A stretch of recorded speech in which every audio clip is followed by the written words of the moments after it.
अब सवाल ये है कि जो ऑनरेबल मेंबरान इस करारदाद के हक में वो हाथ है, जो खिलाफ है वो ना कहे। करारदाद मंजूर हुई। तमाम सारा जो है 7 जुलाई सुबह 10 बजे इस तरह नहीं।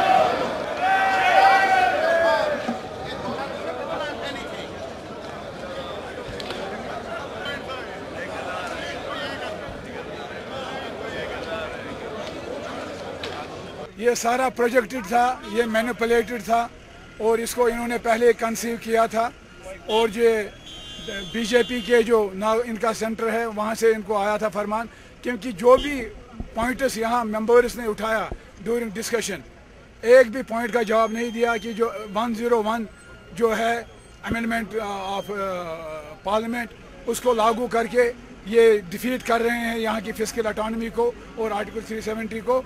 Finance minister miserably fail to convince the legislature.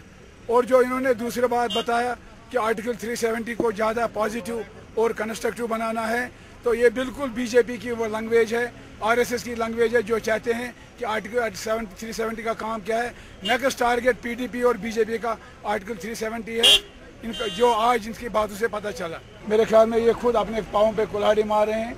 हमने कहा इनको इस वक्त जो माहौल है, सरचार्जित माहौल है, तमाम रियासत में लोग मर रहे हैं, सिविलियन मर रहे हैं, हड़तालें हो रही हैं, ट्रेडर सड़कों पे हैं, इन हालात में ये यहाँ से प्रवोक कर रहे हैं, एक ऐसे कानून को बना रहे हैं जो उनकी जख्मों की नवापाशी करें। तो ये खुद आप अंदाज़ा कर सकते हैं, नेशनल कॉन्फ्रेंस बैठेगी और इसमें फैसला लेगी।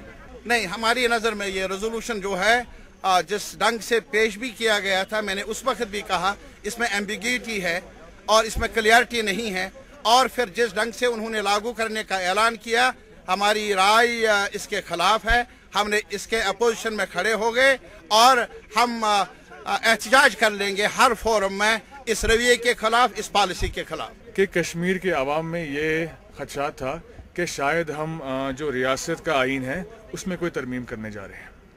सबसे पहले मैं आपके थ्रू भी लोगों को बोलना चाहूँगा कि द कॉन्स्टिट्यूशन ऑफ J&K इसमें कोई तरमीम नहीं हो रही है। यहाँ बाहर आप अक्सर सुनेंगे कि लोगों ने बोला कि constitution of J&K is being changed, but उसमें कोई चेंज नहीं हो रहा। दूसरा जो सबसे अहम मुद्दा जो GST का है वो 370 का है। 370 पे कोई नुकसान तो नहीं हो रहा।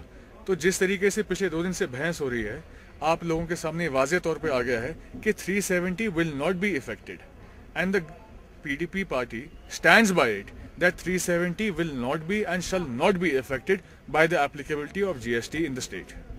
बहुत आवश्यक था, क्योंकि जिस तरीके से 1 जुलाई से GST पास हुआ है और लागू हुआ है, जम्मू कश्मीर में जिस प्रकार के क्राइसिस जो है आ गए थे, क्योंकि आज जो टोटल हमारा जो टैक्स रजीम है उससे बाहर नहीं रह सकते, और क्योंकि जम्मू कश्मीर भारत का एक स्टेट है और एक देश में एक टैक्स हो, इस प्रकार का एक कोशिश है सेंटर की तरफ से। बाकी स्टेट्स के अपने जो है अधिकार हैं, उन अधिकारों को जो है प्रिजर्व करते हुए, प्रोटेक्ट करते हुए जो GST जो है लागू हुआ है, इससे आम आदमी को, कंज्यूमर को, हमारा ट्रेडर को, हमारा व्यापारी को, बाकी जो लोग हैं इंडस्ट्रियलिस्ट को जो है फ़ायदा होगा, और इंडस्ट्रीज़ के जो कुछ जो है शक शोबे थे क्या नुकसान होगा, उसकी भरपाई भी केंद्र करेगा। इस प्रकार का एक पूरा चर्चा हुई है और पूरे लेजिस्लेचर में पूरी खुल के चर्चा हुई, सभी प्रकार की बातें आई, और उन बातों के आधार पर जो सेंस ऑफ द हाउस है उसके आधार पर जो है ये हम इसको भेजेंगे प्रेसिडेंशियल ऑर्डर के लिए, और उसके बाद ही हम जो है स्टेट GST जो है पास करेंगे।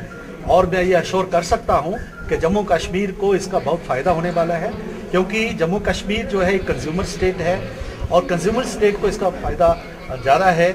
गुजरात इसका विरोध कर रहे थे GST का, क्योंकि उनको लग रहा था कि इससे हमें नुकसान है कि वो प्रोड्यूसिंग स्टेट है। यहाँ तक कि यहाँ का जैसे हमारा वालनट है, हमारा जो है बाकी जो जहाँ प्रोडक्शन है, जब बासमती इस प्रकार के हैं, उनके भी जो सारा जो है उसके ऊपर भी जो सारी प्रोटेक्शन होगी इस प्रकार की बात है।